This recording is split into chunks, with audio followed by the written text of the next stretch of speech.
time to start our little class.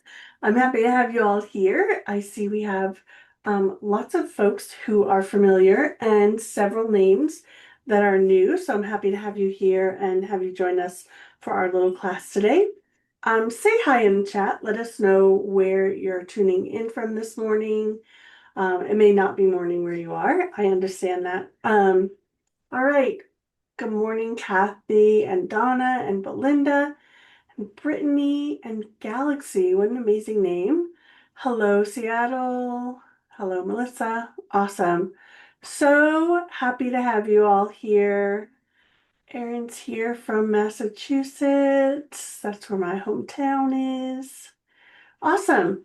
Happy to see you all here. All right, I'm going to try and get through this in the time allotted.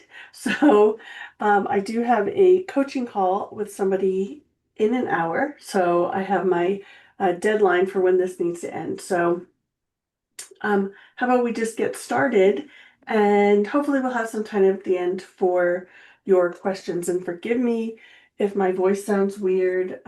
We're doing our best. I have been sick for a month and my husband just came down with something. I think he's trying to give it to me. So we'll blame him.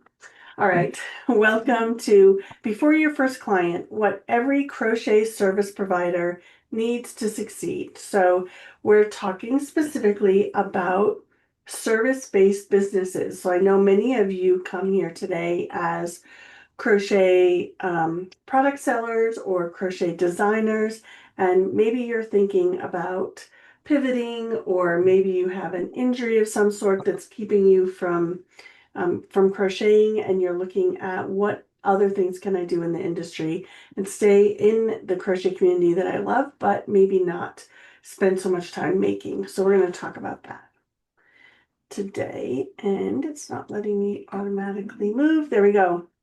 So I want you to share in the chat, what would adding 300, 500, or even thousands of dollars a month from a new revenue stream or a new business mean to you and your family?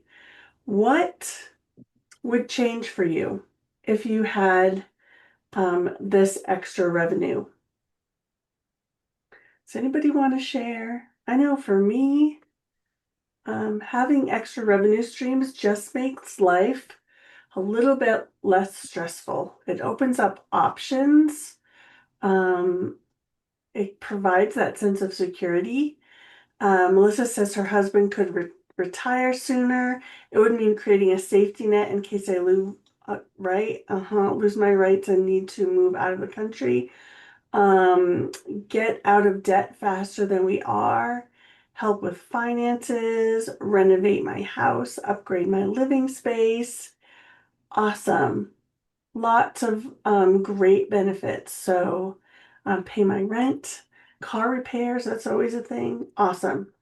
Thank you for sharing that. You can see we all have different reasons for wanting to focus on creating a different revenue stream. And some of them high priority, some of them are like, I just want to pay for a vacation. But it doesn't really matter what that level of priority is. You want it and you get to want what you want. And so I want to help you create that for yourself. So it keeps bouncing me out. Okay. So if you don't already know me, hello, my name is Pam. I have been a crochet maker and designer, also a psychotherapist, and right now I spend the majority, about 99% of my time, focusing on business strategy, helping crocheters build profitable businesses. So that's what I do now. I'm also an off-grid homesteader. I spend a lot of time outside with animals and gardening and things like that. I love traditional skills like food preservation and sewing and all of the things. And lastly, I am your biggest cheerleader. I have a heart for serving others. I have a heart for helping others. And we'll talk a little bit more about why I shifted into a service-based business in just a second. Let's just be sure you're in the right place today. This workshop is for you if you are a current or former crochet business owner who wants to add a revenue stream, or maybe you're someone who's been thinking about starting a crochet business, but you know you want to focus on the service end of things. If you're a creative with a heart for serving and supporting others, or if you're an individual with, like I said before, an injury that necessitates a pivot or a change of your business focus. So if you're someone who just is a natural servant, a natural helper, perhaps you're a teacher or a nurse, or somehow you've always been drawn to a helping profession, you'll probably fit in really well in with a service-based business. So basically, you're in the right place if you feel drawn to serving and supporting others in the crochet community. So, show of hands. Does that sound like you? Does it sound like you're in the right place? I hope so. I see. Yes, yes, yes. Lots of yeses. All right. Perfect. Glad to have you here. I don't want to lose my place. All right, welcome. We're going to talk about step one. So we're talking about what you need to know and understand before you even sign your first client as a service-based business owner. And ultimately, we need to remember that service providers aren't just sidekicks or cheerleaders, they're strategic partners. And before you can serve others, you need to shift how you conceptualize your business. Having a service-based business is a very, very different mindset from having a product-based business or having a design-based business. And we're going to talk about that mind shift. And that is what is step one, is understanding what you're walking into. I've seen too many service-based business owners crash and burn their business because they treated it very much like they treated their product-based business. And when you're serving other people in their own businesses, the way that you approach being a business owner is very different. So we're going to talk about those beliefs, the realities of owning a service-based business, and some misconceptions, and we'll take a look at the misconception and then the truth around those things so that you can decide, is this really what you want to do? So I'm going to share some of the dark side and also some of the good side, because I think it's really important that you have a realistic view of what it takes to be a service-based business owner before you jump into it. I think that will set you up for success. So step one before your first client starts with making that mindset shift. So why I made the shift from why I made the shift to service provider. So before I started my coaching business, I was a psychotherapist. I've always been a helper. I have a degree in early childhood education, so I was going into the education field. Then I became a mom. And then I became an IT service person and then a psychotherapist. So I have a background in helping, and it's pretty much how I'm wired. So you might relate to that for yourself, that you're just wired to be a helper. And so starting a service-based business just seems like a natural transition for you. I was also a crochet product seller and designer and an artist. I had 3 Etsy shops at the time. That I shifted to starting a crochet business or a coaching business.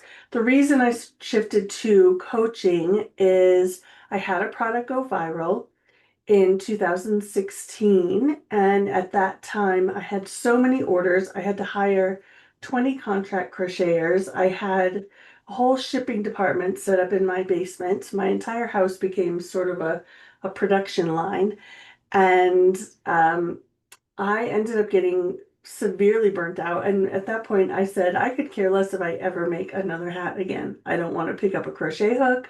I don't want to design anything. It was 3 months of 16, 18-hour days, and a lot of stress. It ended up creating a chronic illness that I still deal with today. And I needed to make a change. So the change was, for physical and mental health issues, I needed to do something different. So I decided, how can I remain in the crochet community but still operate out of that helper place?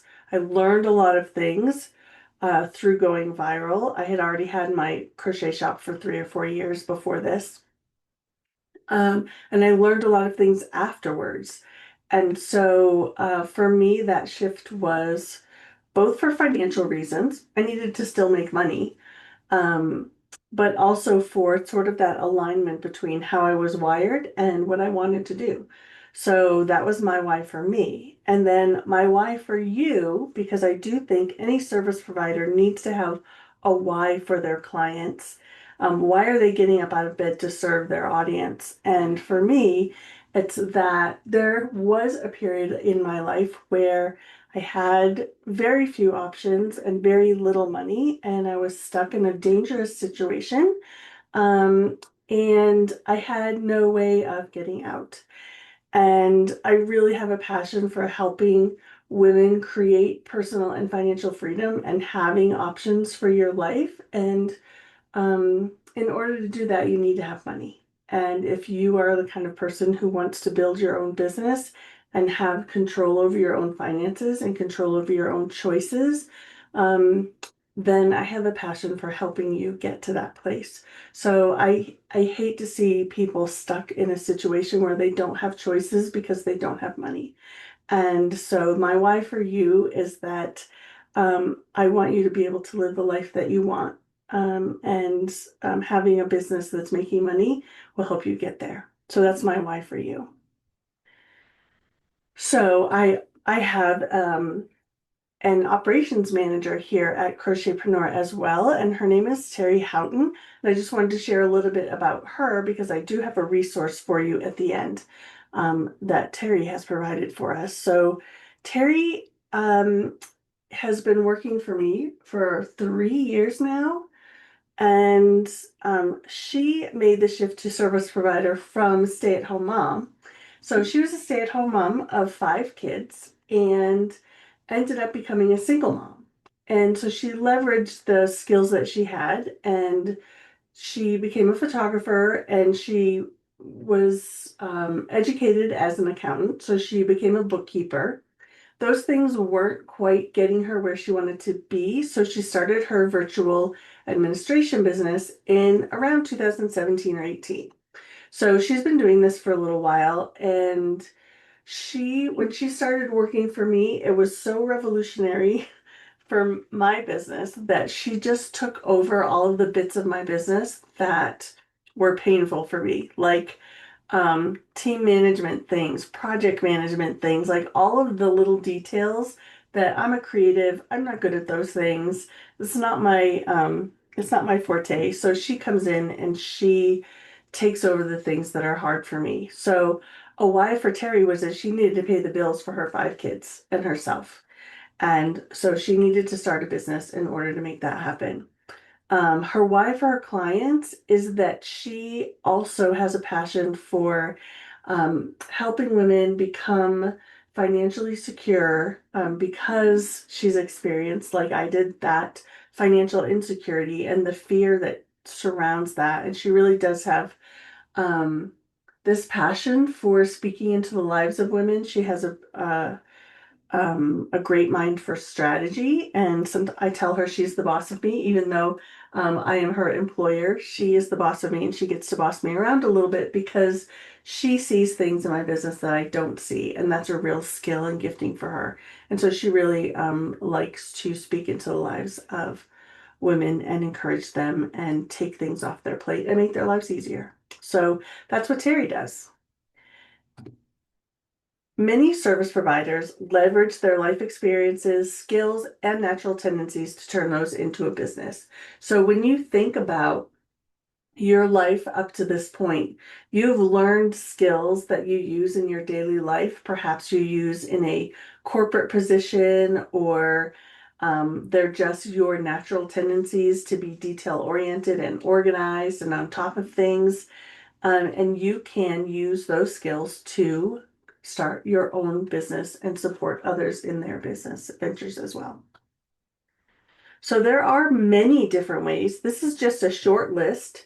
But like I said with Terry, she was already a bookkeeper and she was already a photographer. Those are service-based businesses as well. And these are other types of service-based businesses that you might consider starting for yourself. So you could be a virtual assistant, what we call a VA, where you help with administrative tasks, customer service, social media. You sort of get to, as a virtual assistant, pick the skills that you want to hone and specialize in sort of your zone of genius and offer services within that zone of genius. So if you're great at Pinterest, you could be a Pinterest VA. Or if you're great at copywriting, you could be a copywriting VA or anything like that. So other service-based businesses are tech editors. Those are the folks that review patterns for accuracy, clarity, and formatting. Contract crocheters that create samples for designers or sellers. Pattern writers, they turn video tutorials or ideas into written patterns. Some people just send their pattern writer the finished product and their sort of scribbled notes and say, turn this into something. And the pattern writer takes that and writes the pattern PDF for them. A blog editor, so a blog editor, I have a blog editor for my own blogs. They proofread, format, and organize blog posts for clarity and SEO. So if you're really good at SEO optimization, you really enjoy writing, or you're really great with taking AI content that you sort of, what my person does is she takes my podcasts.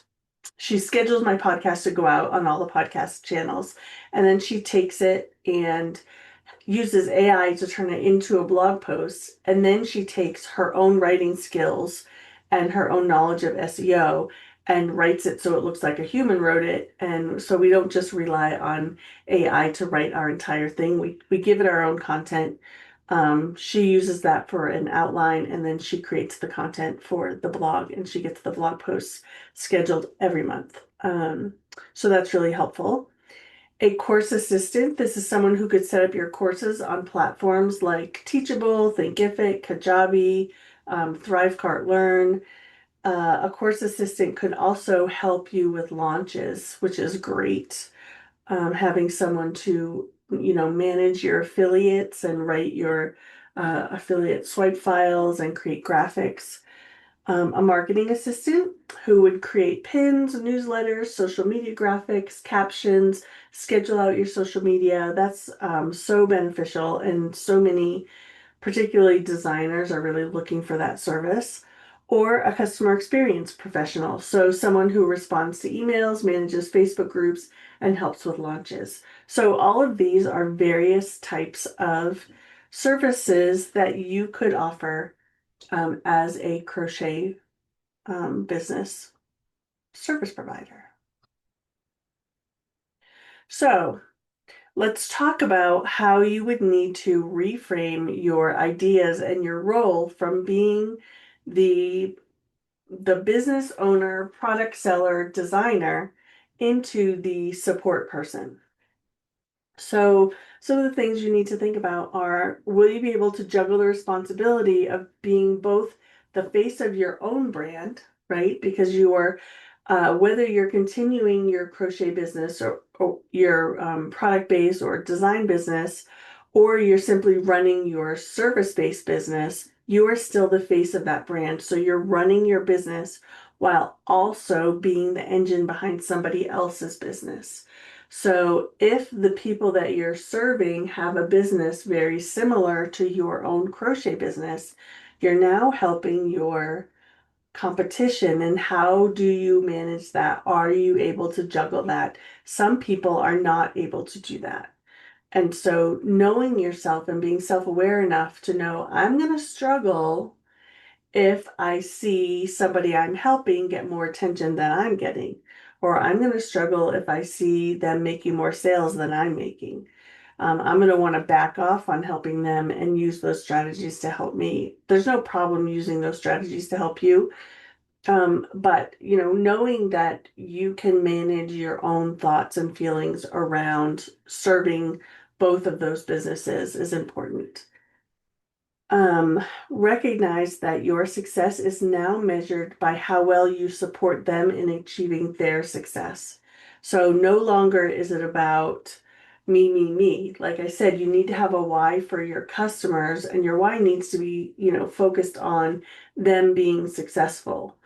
Um, and so again, you have to step out of the comparison place, step out of the like, I need to be number one. If you're one of those people who needs to be the center of attention, you're going to have a hard time being a service-based business. So just know that and recognize it's not something you can't work through, but recognize that it could be an issue. So there are some other common roadblocks like fear of invisibility, right? So now I'm going up from being out in front to being behind the camera, coming up with helpful strategies, doing, the work that doesn't get lauded out in front. If that's going to bother you, you need to recognize that. Worries about value perception. A lot of people are like, well, now I'm just a helper, right? I'm not the main attraction. I am the helper. If that doesn't feel good to you, for some people, it's like, yes, that's who I want to be. They're the people who support the teacher when the teacher's teaching the class. They're the people who, like I said, nurses who support the doctor gets all the attention, but the nurse is doing like a lot of the work. Like, let's be real. Doing all the work. No. But anyways, so that worries about value perception, again, that's something that you can work through in your own heart. And you value what you bring to the table because it is so important. And then finally, struggle stepping into someone else's systems and voice. Uh, Nurses save lives, that's right. Um, okay, I do see a question. Is it better to get into this when your business has not really taken off, gotten started, or better after you're established? Either way is totally fine. Um, you can do it however you want. You don't have to have an established crochet business yet. For some people, it's the recognition of like, oh, um, maybe I'm not really cut out for what I thought I was going to do in the crochet world, but I really feel drawn to being a service-based business, and that's where I think I can thrive. Um, and ultimately, you get to be in charge and you get to make it happen. So you don't have to have been, well established in your own business. All right. So I would love for you to think about when I imagine supporting someone else's business, what fears or hesitations come up for me? Can you identify any fears or hesitations? If you do, I'm going to keep talking so we don't run out of time, but I want you to write this down.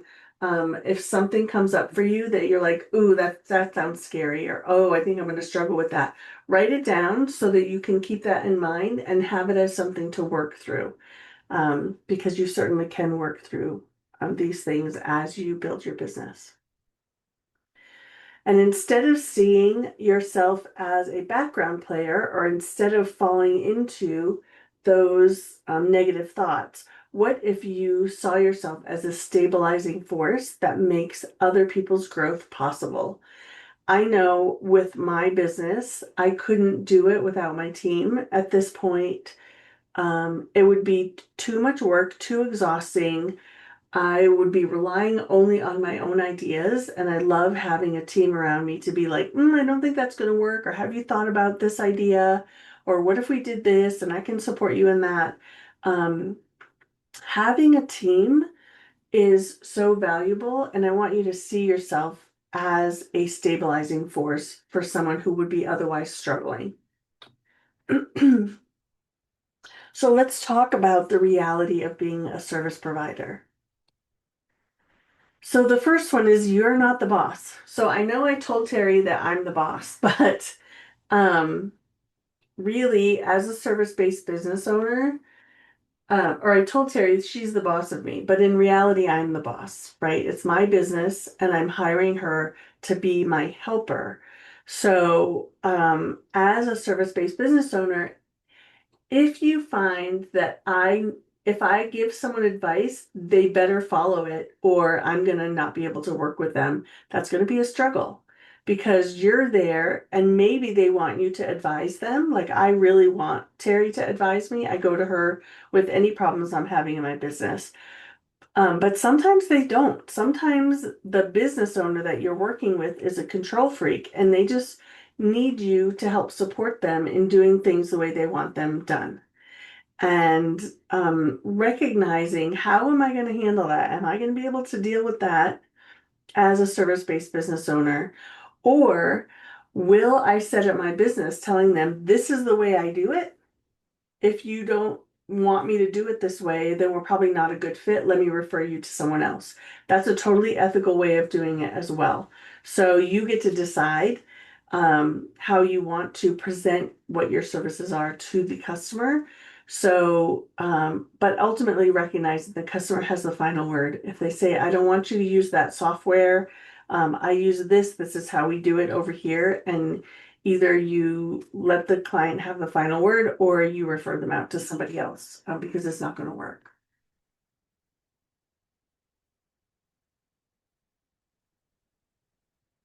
Okay. All right. The next one is you may not always agree with how they run things. So, similar to the last one is they're going to make some decisions and you might not agree with their decisions. Um, Ultimately your job is to be the support system for those people. So I bring this back to like psychotherapy. So my job as a psychotherapist is to have unconditional positive regard for my clients. And so I love them and I care about them and I want the best for them. Sometimes I made decisions that I didn't like or that I knew were unhealthy and self-destructive. And ultimately, my job was to support them through whatever decisions they made for their life.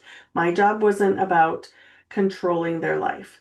And so, as a service provider, as a helper, your job is to support the business owner um, in the decisions that they're making for their business. So, recognizing that is really important. Remember, I told you we were going to talk about the hard stuff. This is one of those hard things. Um, Remember that your creativity is valuable, but it's in the service of their vision. So again, if they come to you for ideas, be creative, think outside the box, help them, come up with options and solutions and ultimately, they're going to make a decision based on their vision and what they want for their business. So you might have to have a little bit of letting go of, but I thought that was a really great idea, and they didn't take my idea. It's not a personal thing, it's based off of how they want to run their business and where they want to take things. So being able to let go of those things is going to be important. Um, Next, you are going to have to get really good at setting boundaries. If you find that you're the kind of person who is a people pleaser or you sort of um, sacrifice yourself for other people's approval, if you will overwork and not expect to be paid for being overworked, that's not good. So you need to set some boundaries around the business and be careful that you're not being overworked or undervalued. So tracking your time, ensuring you're getting paid for the hours that you've worked, keeping those open lines of communications and letting people know, like I expect to be paid on such and such a date. If I'm paid late, these are the consequences for that, and holding those boundaries. And you're going to want to get all of those things in a contract. Reality 5, you must be teachable and adaptable. And that means being flexible with based on the different needs, tools, tone, and workflows of each client. So if you have one client, this is easier because you get to know all of their tools, you get to know their business voice, you get to know what they need, you know where all of their workflows are, you know their systems, all of that. As you start adding clients, maybe one person uses Metricool, another person uses Tailwind, another person uses Hootsuite, all of these things to schedule out social media. And you're going to have to learn typically, whatever the service is that you're offering, you're going to have to learn those tools and workflows for each additional client. Clients typically are not going to say like, "Oh, you don't like to use Asana, then I'll switch all of my stuff over to Trello." Usually that's not the case. Usually you're going to have to know Trello, and you're going to have to know Asana, and you're going to have to know ClickUp, and you're going to have to know Notion as you build on customers or clients. Um, it necessitates a conversation to say, what tools do you use and do they fit my skill set? And do I want to learn how to use those tools, or do I want to specify this is what I know? If you need something outside of that, we're not going to be a good fit. So I hope that makes sense. 6, you are not less than because you serve. We talked about that a little bit. You are a business owner, not just the task doer. So, yes, you serve, yes, you help, yes, you support, but you're also a business owner. So you're doing it for others and you're also doing it for yourself. And as you operate in your service provider role, I really want you to stand tall and know that you're an indispensable part of somebody else's business. And that's really powerful. And reality 7, you'll have to constantly monitor your mindset. Like I said, we have to make this mindset shift from it's all about me and what I want to do and how I serve my customers and how I speak. And now it's sort of about someone else. And be careful that you're not stuck in people pleasing, imposter syndrome, over delivering out of insecurity, or undervaluing your services. Um, so constantly monitor your mindset. I would say surround yourself with other people who can monitor that with you and say, how are things going? How are you feeling about your business? How's your stress level? How are you responding to the hard parts of the business? All of that. It's important to have that community aspect of it for your own support and your own mental health. So those are sort of my top 7 reality checks. Um, and these, I don't know if you could see this. Okay. What sets successful crochet service providers apart is they own their expertise. So you do have life skills that you're bringing into your business. And so you own it and you tell people, I am really good at organization. I can take the chaos of your business and organize it and create systems for you. I can clean up your books. I can create consistent marketing, whatever it is that you're really great at. Own that and then let other people know that they can come to you for those skills. They build trust and reliability. So consistently showing up for your clients. Um, you know, don't just like I have a stomach ache today, so I'm not going to do what I promised you I would do for your business. Like that doesn't work. You're going to have to show up and show up consistently and maybe even create a plan B for those days when you do have to step away. Maybe you have someone as your backup um, in order to take on tasks, or you consistently do tasks ahead of time so that you know you're not letting somebody else's business down or tanking their business because of things that are going on in your world. They get clear on their role and scope, so they let people know exactly what they can expect from you. They manage expectations up front, and they continue learning and growing. So you're going to get to learn new skills, new tools, and new ways of doing things. And so these are sort of the 5 traits of really successful service providers. All right, so here are some of those mindset shifts I said that you're going to have to make. So the mindset, I have the maker designer mindset over here. So it's like, this is my business and I'm working for me mindset, and the service provider mindset. So going from I am the face and voice of my brand to I work behind the scenes to amplify someone else's brand. You go from I create what I love and I hope people will buy it to I create what's needed to help my client succeed. You go from I set the direction and vision for the business to I follow and support the client's vision and direction. I market my own products and ideas to I help execute and implement someone else's marketing. From success is seeing my work in the spotlight to success is seeing my client thrive because of my support. Uh, a maker mindset is I do everything myself. I wear all the hats. 2, I specialize and serve in my area of strength. Which really is a load off, I think. Instead of going from I do all of the things to like I specialize in maybe it's photography for product sellers. I specialize in photography for product sellers, and that's what I do. I'm really good at it. I enjoy it. So you get to do what you enjoy rather than what you have to do for your own business, which is, I think, a really one of the best parts about being a service provider. I work with my own products and design. I work with systems, deadlines, and client priorities. And I take center stage to I'm the steady hand behind the scenes. So for some of you, that feels like, ew, I don't like that. And that's a good thing. If you feel that in your gut of like, no, I want to stay with this first mindset. That feels like me and that feels best for me. Then listen to that and pay attention to that. But if you hear the service provider mindset and that lights you up, thinking like, oh my gosh, I can help somebody else reach their goals and reach their dreams, and I can be their support and I can help them, that really, really feels great to me. Like I really want to do that. Um, then you know that you're headed in the right direction. Which mindset shift do you think will be your biggest growth area? Which one do you think is going to be hardest for you?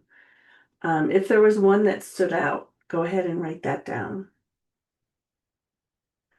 It's those people who make this mindset perspective shift that become the most successful service providers. So we're going to talk about some misconceptions, and I don't want to run out of time, so I'm going to go through them quickly. I never know how long these talks are going to be until I actually get into it. So I probably made this one a little bit too long, but we'll get there. Common misconceptions. Does this area of service excite or scare you? Let's talk about misconceptions to see if we can work through some of that fear. So the first one is service work is less creative. You're creative. It might seem scary to be like, oh, I got to put my creativity aside. But in reality, many service roles like tech editing, marketing, content creation, graphic design, they require just as much creativity. It's just applied to someone else's brand vision instead of your own. So you might hire someone just to do all your Canva graphics. And they get to operate in their zone of genius, and or you get to be that person. You get to operate in your zone of genius and stay creative just in a different way. Next is I'll have more time freedom with service work. I think this is a misconception. I mean, yes, you can decide how much work you take on and how much work you don't take on. But often service-based businesses run on client deadlines rather than your own schedule. So you'll need strong boundaries and time management skills to protect your energy. If you're working with someone who is one of those people who works, 16-hour days and they're going to send you an email at 8 o'clock at night saying, oh, I need this thing for the morning.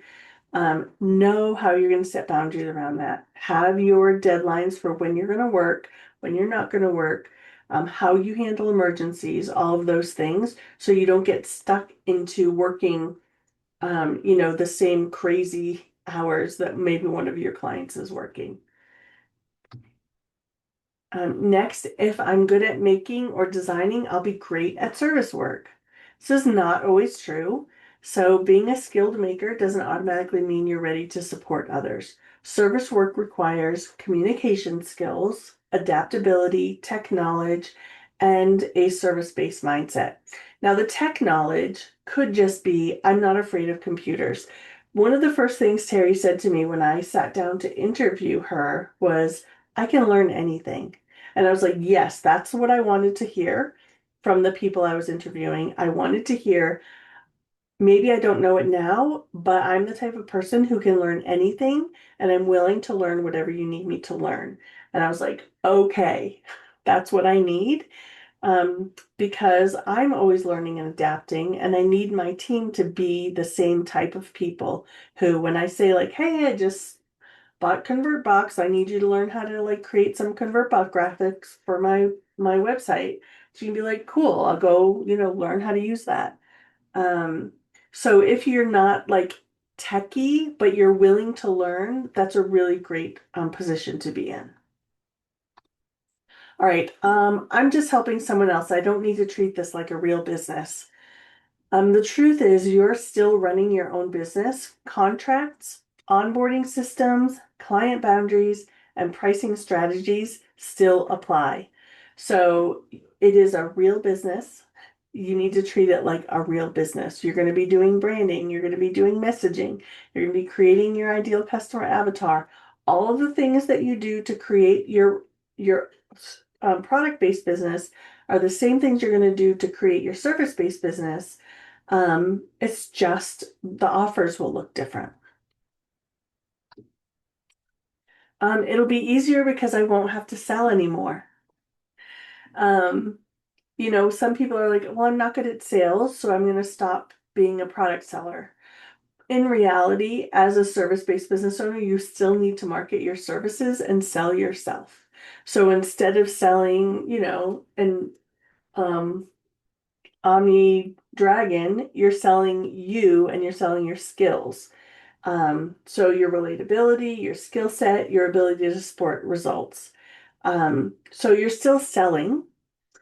There's no getting away from being a seller if you're a business owner. Every business owner is a marketer. It's just the way it is. You don't market, you don't make money, you don't have a business. So if you're afraid to be salesy, that's something to work on because you're going to need to be salesy no matter what your business is. It's just temporary until I get back to my own business. So this is for people, maybe they have an injury and they can't crochet right now, so they're going to do service until they can get back to their own business. The reality is you might get hooked. So recognize that many people find that service work becomes their long-term business model. Especially when it brings in steady, reliable income and meaningful relationships. When you start working for clients who already have a long-term business, they're going to be in business long-term and they want to hire you to support them long-term. That feels really good. And that financial security that comes with a reliable paycheck every month might just strike a nerve for you, and you might end up doing this service-based business long-term. So, just recognize that and be willing to shift with, however that feels for you. It's less fulfilling to be a service-based business owner than selling my own products. Really, fulfillment looks different. Many service providers find joy in collaboration, behind the scenes impact, and helping others grow. So like I said before, if it lights you up to think about serving other people, then you're in the right place. Next is I can charge the same way I did for handmade products. So really, service pricing models are different. Instead of pricing for a physical thing that someone gets or for the digital thing that someone gets, you're pricing for your expertise, your time, and the results that you create. So you're going to be tracking, using key performance indicators to track how the work that you're doing is creating income or creating time freedom for your clients. And as you get that grounding of testimonials and results and data, you get to then increase your pricing because people know that working with you is going to increase their bottom line. So just know that you'll need to track those things and price accordingly. So how are you feeling about all that? I'm going to check the chat if I can find out where it is. Sorry, I moved you guys all over my screen.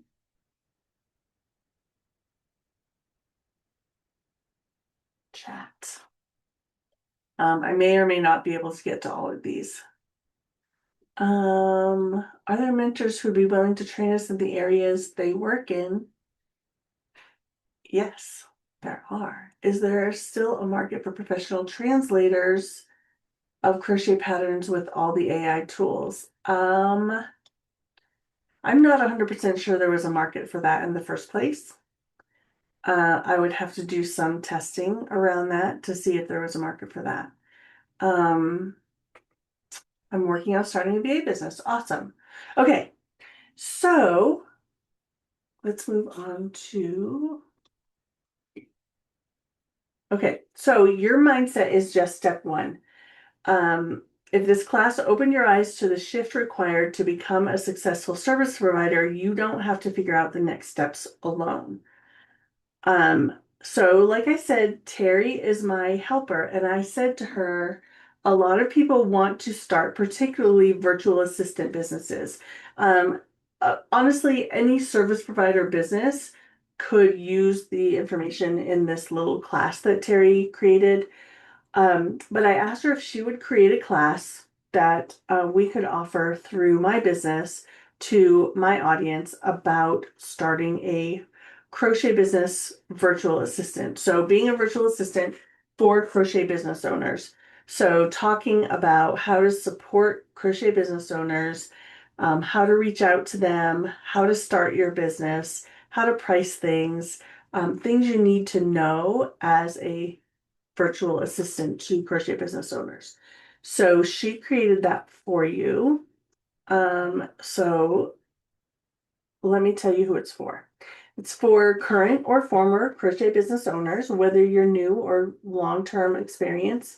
Those who love organization, support, and systems. It's for creatives who want to work behind the scenes, makers ready to pivot or add a second stream of income.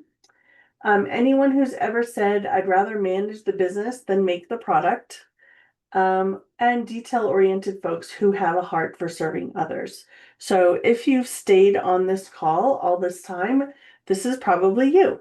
So what you'll learn in this class is how to define your role as a service-based business owner. What are some in-demand service offers? You don't need to know all of the things. You don't need to know how to do launches. You don't need to know how to upload to Etsy. You don't need to know how to do Pinterest. You need to know what you know and turn that into an offer. And she's going to help you figure that out. What are tools of the trade? How to find and land clients.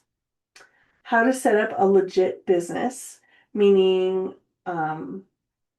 contracts, websites, pricing, all of that stuff. And then how to build a reputation that grows your business.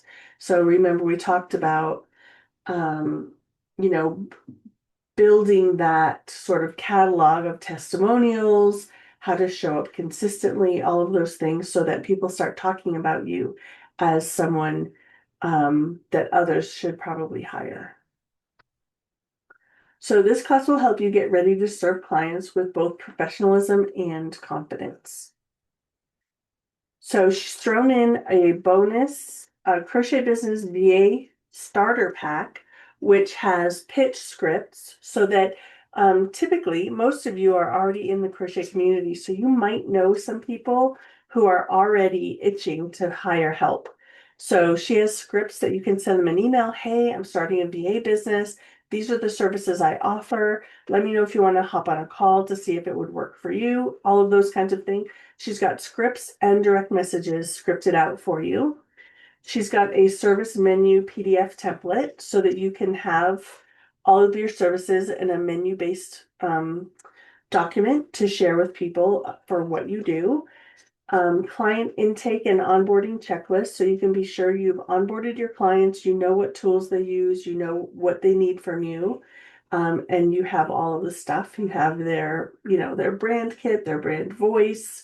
You have the, where to access their workflows, all of that, and a portfolio starter example. So those 4 things to help you get your business started.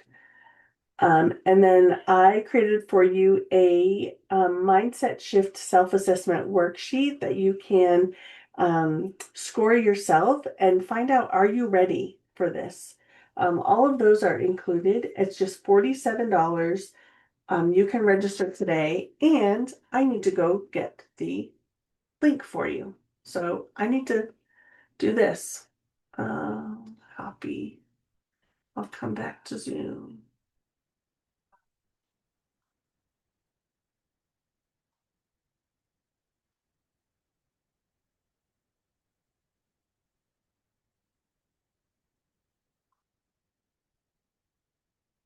I need to find you all again. You went off my screen. Okay, so I put the link. It is not included in CBA because Terry created this. This is her thing. I'm just offering it to my clients. So it's not included as part of the Crochetpreneur Business Academy. It's a separate entity of sorts. There we go. All right, I'll go back to this. So the link is there in the chat if you're interested. It has all the details on that sales page for you. In the meantime, I'm going to go through the chat and see if you have any questions, or if you have any questions, go ahead and include them there. Terry's not here because she has a kiddo who is going to some sort of powerlifting competition in Atlanta, and so she's on a plane. But she would be here. Let's see. Are there any examples of crocheters that have done both successfully? Sure. There are many crochet business owners who are also virtual assistants. You can go into my free Facebook group, Crochet Business Chat Facebook group, and ask others for their experience of running both. But yes, there are many who have done that. Particularly those who are like, I know how to upload things to Ravelry and Etsy and whatever else platforms. So I'm just going to offer that as a service to other people because I really enjoy it. Or people who are like, I'm really good at Pinterest. I'm just going to do Pinterest for other people. So, they add that on as an additional service. I know someone who would also be a great fit for this course, but they aren't involved in the fiber community. Is this course something that would be useful for? Yes. So if they want to, it's really helpful to at least know how to knit or crochet so you can understand the community. But this course could at least get them headed in the right direction as far as becoming a virtual assistant.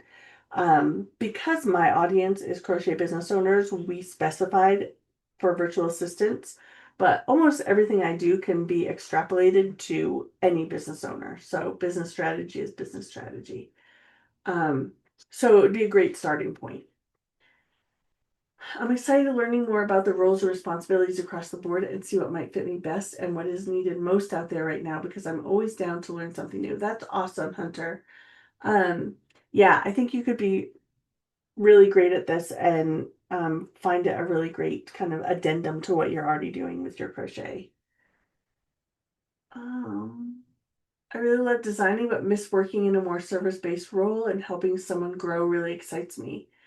I'm nearly finished Cool Wool School's tech editing course and can't wait to jump in. That is awesome. They sound appealing to me. I'm already a service provider in my other business teaching piano lessons. Awesome. So you already have that that mindset around serving others. Tech editing courses that aren't an arm and a leg. I do have a link to Edie Ekman's tech editing course. The thing about business courses is because they open up a wide range of opportunities for you to make money, typically they're going to cost money. And typically, if you don't invest in those learning tools, you won't invest in actually building a business. And that is the reality of life. So yes, I don't think they should cost an arm and a leg, but they're going to cost something. You might work out a payment plan with someone offering a course in tech editing. Tech editors can make, $35 an hour. And that's a really nice income. So yeah. I'm ready to get started and excited. Awesome. Okay. Um, will you be sending an email with this link or put it in the CBA Facebook group? The link, oh, that link, yes. I'll be sending an email later today. So I do have a coaching call in 4 minutes. Um, and then I will be sending out an email with a link to replay of this video and a link to that class. So you'll probably get a series of emails about this class so that if you're interested, you can sign up. So should I make a separate business for this, or can it be a subsection of the crochet product business? I'm definitely going to work an extra shift tonight so I can, awesome. That's how you get things done. I'm proud of you.